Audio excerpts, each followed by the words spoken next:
Bab 1355, tanyakan pada hati nuranimu. 5 telur.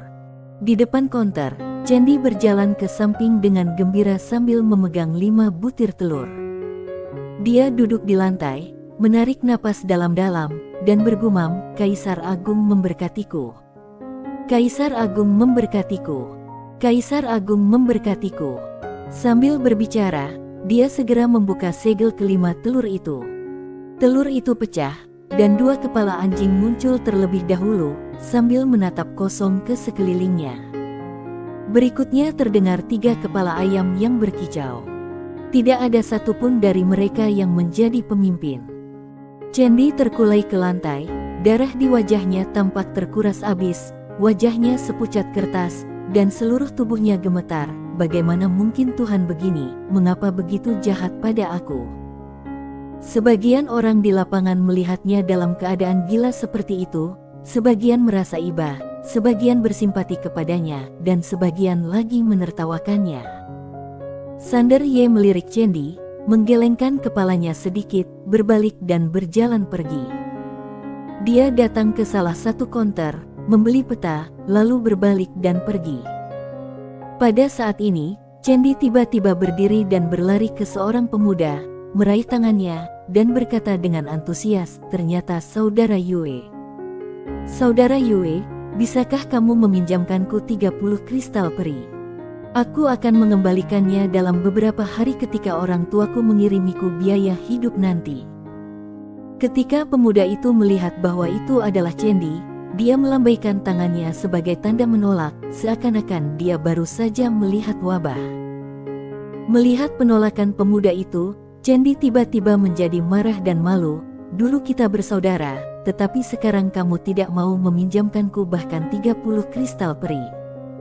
Aku benar-benar buta untuk memperlakukanmu sebagai saudara."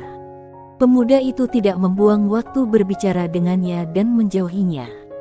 Candy menertawakan dirinya sendiri, hubungan manusia setipis kertas, dunia ini benar-benar realistis.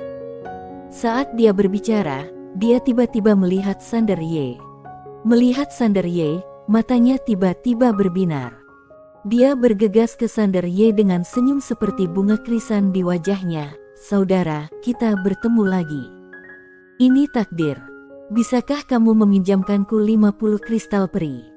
Sander Ye berhenti dan menatap Candy. "Apa kamu masih ingin bertaruh?" Candy buru-buru berkata, "Aku punya firasat. Aku benar-benar punya firasat, aku pasti akan mendapatkan telur naga kali ini. Selama aku mendapatkan telur naga, aku akan mengembalikannya 10 kali lipat kepada kamu." Sander Ye bertanya, "Bagaimana jika masih tidak ada apa-apa?" "Tidak akan." Candy tiba-tiba menjadi cemas dan melambaikan tangannya berulang kali. "Sama sekali tidak, sama sekali tidak, aku pasti menang kali ini, orang tidak akan selalu tidak beruntung." Sander Ye menatapnya dan menggelengkan kepalanya. "Maaf, aku juga sangat miskin." Candy buru-buru berkata, "Saudaraku, kamu tahu situasiku. Jika aku tidak bisa bangkit, hidupku akan hancur." Saat dia berbicara, dia tiba-tiba berlutut dan berkata dengan penuh semangat, "Saudaraku, kamu tidak bisa hanya berdiri diam dan melihatku mati. Kalau aku bisa bangkit kembali, aku akan membalasmu dengan bunga. Aku bisa bersumpah atas namaku, aku bisa bersumpah atas nama seluruh keluargaku, jika aku berbohong, seluruh keluargaku akan terbunuh." Sander Ye berpikir sejenak, lalu membantunya berdiri dan berkata, "Saudara, maafkan aku karena berbicara terlalu banyak, tetapi perjudian terlalu abstrak dan bukan jalan yang benar. Kamu harus lebih membumi.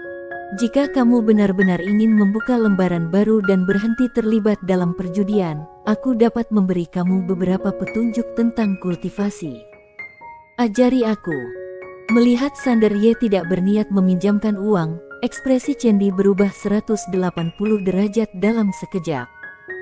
La menatap Sander Ye dan berkata dengan nada mengejek, "Sungguh konyol, orang sepertimu yang bahkan tidak memiliki kultivasi berani menjadi guru dan memberi nasihat di sini. Kukatakan padamu, Aku hanya kurang beruntung hari ini. Aku akan mampu membalikkan keadaan saat aku mengumpulkan modal di masa depan. Aku tidak percaya bahwa Kaisar Agung Dunia Langit itu buta dan memperlakukanku dengan buruk. Setelah berkata demikian, dia berbalik. Sander Ye menggelengkan kepalanya pelan dan hendak pergi ketika sebuah suara tiba-tiba datang dari belakangnya. Meskipun Taoisme itu mendalam, dia tidak akan menyelamatkan mereka yang tidak memiliki takdir. Sander Ye menoleh dan melihat Jina Di perlahan mendekat. Sander Ye tersenyum dan berkata, "Nona Jina tidak marah lagi." Jina Di menatapnya tanpa berkata apa-apa.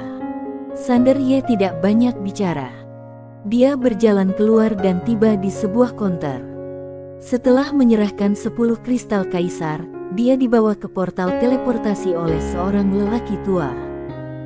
Tepat saat dia hendak masuk, Jina Di yang telah mengikutinya tiba-tiba berkata, "Ada orang-orang dari semua ras dan sekte di reruntuhan Suiming. Tempat itu sangat berbahaya. Jika kamu pergi ke sana seperti ini, kamu akan mengirim dirimu sendiri ke kematian." Sander Ye tersenyum dan tidak berkata apa-apa. Tak lama kemudian, portal teleportasi diaktifkan dan dia langsung menghilang ke portal teleportasi. Wajah Jina Di tampak sangat tidak senang. Setelah waktu yang tidak diketahui, Sander Ye muncul di ruang terbuka. Dia mendongak dan melihat kota kuno yang sangat bobrok di kejauhan. Kota itu tidak besar, dan tidak diketahui berapa tahun telah berlalu. Pada saat ini, penampilan aslinya tidak dapat dilihat lagi. Dia tahu bahwa ini adalah kota Sui. Ini sudah menjadi pinggiran reruntuhan Suiming. Ketika kota ini pertama kali ditemukan, itu mengejutkan 10 gurun. Pada saat itu juga semua orang tahu bahwa sebelum era sejarah kuno, ada peradaban baru. Setelah itu juga orang-orang kuat dari 10 gurun mulai menjelajahi reruntuhan Suiming, terutama setelah leluhur keluarga Di keluar dari sana dan menjadi kaisar. Orang-orang kuat dari 10 gurun menjelajahi tempat ini ke tingkat yang gila. Tetapi, bahaya reruntuhan Suiming berada di luar imajinasi mereka. Selama bertahun-tahun, banyak orang kuat telah meninggal di sana. Bahkan beberapa kaisar semu pun tewas di sana. Tetapi hal ini tetap tidak dapat menghentikan banyak orang untuk menjelajah, karena bahaya besar seringkali disertai dengan peluang besar. Pada saat ini, Sander Ye sepertinya merasakan sesuatu dan tiba-tiba berhenti. Dia berbalik dan melihat bahwa Jina Di juga mengikutinya. Hari ini dia mengenakan jubah berwarna tinta muda, tubuhnya anggun dan ramping. Meskipun dia mengenakan kerudung, dia tetap sangat cantik dengan bentuk tubuh dan matanya. Jina Di berjalan ke sisi Sander Ye tanpa berkata apa-apa. Sander Ye tidak menyebutkan kejadian sebelumnya. Dia melihat ke arah kota Suiming di kejauhan dan berkata, "Nona Jina, apakah kamu tahu banyak tentang reruntuhan Suiming?" Jina Di berkata, "Tidak banyak." Sander Ye bertanya lagi, "Apakah kamu pernah ke sini sebelumnya?" Jina Di mengangguk, "Aku pernah ke sini sebelumnya, tetapi aku belum pernah ke sini lagi sejak aku menjadi ketua klan." Semua keluarga Kaisar Agung dan Sekte Abadi memiliki aturan bahwa kepala klan atau master sekte tidak boleh menginjakkan kaki di sini. Sander Ye bingung, kenapa? Jina Di memandang ke ujung langit yang jauh, bahaya. Bahaya. Sander Ye sedikit tertegun, lalu dia menyadari bahwa tempat ini bukanlah tempat biasa. Bahkan Kaisar Agung pun akan berada dalam bahaya kematian. Jika ketua klan masuk ke sana dan meninggal, itu akan menjadi pukulan telak.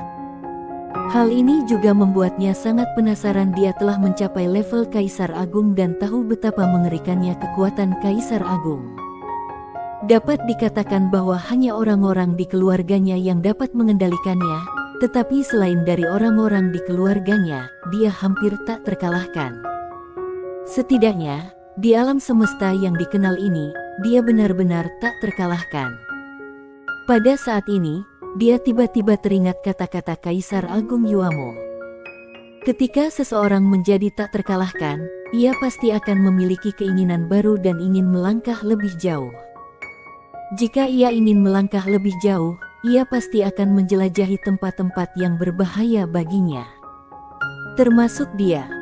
Dia datang ke reruntuhan Suiming dengan suatu harapan, berharap bahwa akan ada tempat yang menurutnya berbahaya. Orang-orang sering seperti ini.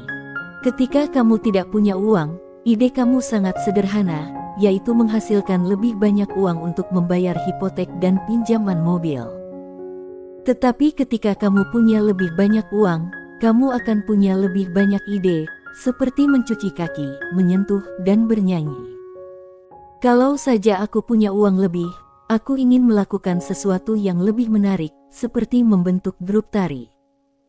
Sama seperti sekarang, tujuan jangka pendeknya sebelumnya adalah untuk meningkatkan kekuatannya dan dia tidak ingin dikalahkan, tetapi ketika dia menjadi kaisar, idenya berbeda. Dia ingin merasakan bahaya dan kegembiraan. Saat mereka berbincang, keduanya sudah berjalan memasuki kota. Kota itu cukup sunyi, dengan beberapa bangunan hancur dan miring ke satu sisi. Jumlah orangnya sangat sedikit, dan sebagian besar bersembunyi dalam kegelapan, bertindak sembunyi-sembunyi. Setelah Sander Ye dan Jina Di memasuki kota, banyak mata dalam kegelapan tertuju pada mereka berdua. Ketika mereka melihat Jina Di, mata yang tak terhitung jumlahnya dalam kegelapan pun berbinar. Wanita cantik selevel ini sungguh langka. Jina Di tiba-tiba melihat ke langit dan melihat bahwa langit sudah gelap. Dia berkata, hari ini tidak cocok untuk bepergian. Bagaimana kalau beristirahat semalam dan berangkat besok? Sander Ye menatap langit dan mengangguk, oke. Keduanya berjalan pergi. Tidak jauh di belakang mereka, dua orang pria tengah menatap Sander Ye dan Jina Di. Pria yang memimpin jalan itu mengenakan jubah hitam, tidak berambut, dan wajahnya tampak garang. Di sampingnya ada seorang pemuda, menatap Jina Di dari kejauhan, matanya berbinar, paman ketiga, mengapa kamu tidak melakukannya? Bodoh. Pria berjubah hitam itu menatap pemuda itu dengan dingin dan berkata, wanita itu memiliki kecantikan yang tiada taraf, langka di dunia, tetapi dia berani menginjakkan kaki di tempat berbahaya ini. Bisakah kamu menebak mengapa dia melakukan itu? Pemuda itu agak bingung. Kenapa? Pria berjubah hitam itu mengangkat kepalanya dan melihat ke kejauhan, dengan ketakutan yang mendalam di matanya. Wanita secantik itu biasanya menjadi santapan terlarang orang lain dan dikurung dalam pengasingan. Tetapi, dia berani menginjakkan kaki di tempat yang berbahaya seperti itu. Entah dia bodoh atau memiliki kekuatan yang tak terkalahkan. Lihat juga pria di sebelahnya. Dia sama sekali tidak memiliki kultivasi. Sial, dia berani datang ke sini tanpa kultivasi apapun. Dia berpura-pura menjadi babi untuk memakan harimau, atau dia memiliki latar belakang yang luar biasa.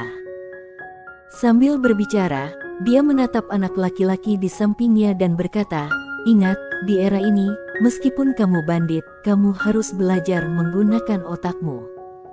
Jangan hanya bertarung dan membunuh setiap hari. Tidak peduli seberapa kuat dirimu, tanpa otak, kamu hanyalah orang biasa. Apakah kamu mengerti? Pemuda itu tercengang dengan apa yang dikatakannya. Di kejauhan, banyak mata Sander Ye dan Jina Di, tetapi tidak ada seorang pun yang mengambil tindakan, bahkan tidak mencari masalah. Kedua orang ini baru saja masuk dengan sangat arogan, yang satu tidak memiliki kultivasi, dan yang lainnya tidak ketahuan tingkat kultivasi, tetapi kata "Master" tertulis di wajah mereka. Tak lama kemudian, Sander Ye dan Jina Di menemukan sebuah aula yang sudah bobrok. Setelah mereka masuk, mereka melihat sebuah patung di aula tersebut, tetapi patung tersebut tidak lengkap, hanya tersisa separuh bagian bawah, dan separuh bagian atasnya hilang. Sander Ye melihat patung yang rusak itu, lalu berjalan ke suatu tempat untuk membersihkan puing-puing, menemukan beberapa cabang pohon di dekatnya dan menumpuknya untuk dibakar. Dia duduk di depan api unggun, menghangatkan diri di dekat api unggun, dan terdiam serta berpikir. Jina Di duduk di hadapannya, memandangi api, tidak mengatakan sepatah kata pun, dan tidak ada yang tahu apa yang sedang dipikirkannya. Sander Ye adalah orang pertama yang memecah keheningan. Nona Jina, bisakah kita mengobrol terus terang? Jina Di mengangkat matanya dan menatap Sander Ye, apa yang ingin kamu bicarakan? Sander Ye tersenyum dan berkata, apakah kamu menyukaiku? Jina Di tertegun. Dia tidak pernah menyangka Sander Ye akan menanyakan hal ini secara tiba-tiba. Dia tidak tahu bagaimana menjawabnya sejenak, tetapi dia dengan cepat menjadi tenang dan matanya menjadi tenang kembali. Tetapi, dia tidak menjawab pertanyaan Sander Ye, tetapi hanya menatapnya. Sander Ye bertemu pandang dengan Jina Di dan berkata, aku pikir kamu tidak menyukaiku, kan? Jina Di menatapnya, masih tanpa mengatakan apapun, matanya terpaku padanya saat dia mengaduk dengan tongkat di tangannya. Dia melanjutkan, setelah aku datang ke keluarga Di, aku sangat dihormati, meskipun pada akhirnya terjadi itu denganku. Melihat mata Jina Di berubah dingin, Sander Ye tidak menjelaskan lebih lanjut tentang masalah tersebut. Sederhananya, kamu menghormatiku hanya karena aku adalah Kaisar Agung, dan kamu memperlakukanku seperti itu karena aku adalah Kaisar Agung di matamu. Aku adalah Kaisar Agung-agung dan aku terlihat baik-baik saja. Jadi kamu tidak benar-benar merasa jijik padaku di dalam hatimu, dan kamu bahkan sedikit penasaran tentangku, kan? Jina Di perlahan mengepalkan tangannya. Sander Ye melanjutkan, hari itu kamu marah karena aku berkompromi dengan sekte pedang Kaisar, atau bahkan menyerah, yang mana telah menghancurkan citra Kaisar Agung di benakmu. Jadi, kamu tidak bisa menerimanya, kan? Jina Di menatap Sander Ye, apa yang ingin kamu katakan? Sander Ye tiba-tiba berjalan ke arahnya dan duduk, lalu meraih tangannya. Secara naluriah dia ingin menolak, tetapi Sander Ye memegangnya dengan sangat erat. Dia menatap Sander Ye yang begitu dekat dengannya, tanpa mengucapkan sepatah kata pun. Sander Ye menatapnya, tanganmu gemetar. Jina Di menatap Sander Ye. Sander Ye melanjutkan, Nona Jina, kamu berada di semu Kaisar. Kamu tahu jelas bukan orang biasa yang bisa mencapai level ini dalam waktu yang singkat. Tapi tidakkah kamu menyadari bahwa pikiran kamu sudah kacau, dan kekacauan ini terjadi karena pikiran kamu terlalu campur aduk. Kamu terlalu terobsesi dengan apa yang disebut Kaisar Agung, sehingga iblis di hati kamu tumbuh. Sambil berkata demikian, dia tersenyum, lalu berkata, memangnya kenapa kalau aku, Sander Ye, adalah Kaisar Agung? Memangnya kenapa kalau aku bukan Kaisar Agung? Kalau aku Kaisar Agung, kamu pasti akan menghormatiku, dan bahkan tidak akan merasa jijik dengan mengabdikan dirimu kepadaku. Kalau aku bukan Kaisar Agung, kamu akan memperlakukanku seperti semut dan membenciku. Nona Jina, kamu telah kehilangan dirimu sendiri demi apa yang disebut kekayaan dan status, sama seperti wanita duniawi yang mencintai siapapun yang diinginkannya. Wanita seperti ini hanya akan menjadi budak bagi orang lain. Orang kaya tidak akan menghormatinya dan akan memperlakukannya sebagai mainan. Pada saat ini, dia menatap Jina Di, jalan kultivasi adalah tidak melupakan hati asli kamu, untuk mencari tahu. Apa hati asli kamu? Apa tahu kamu? Kamu harus tahu bahwa menggunakan daging untuk mengusir semut akan menarik lebih banyak semut, dan menggunakan ikan untuk mengusir lalat akan menarik lebih banyak lalat. Nona Jina, jangan kehilangan hati asli kamu karena identitas ilusi Kaisar Agung, dan merusak kondisi pikiran kamu. Kamu sangat luar biasa, kamu dapat melangkah lebih jauh. Tubuh Jina Di membeku. Bersambung.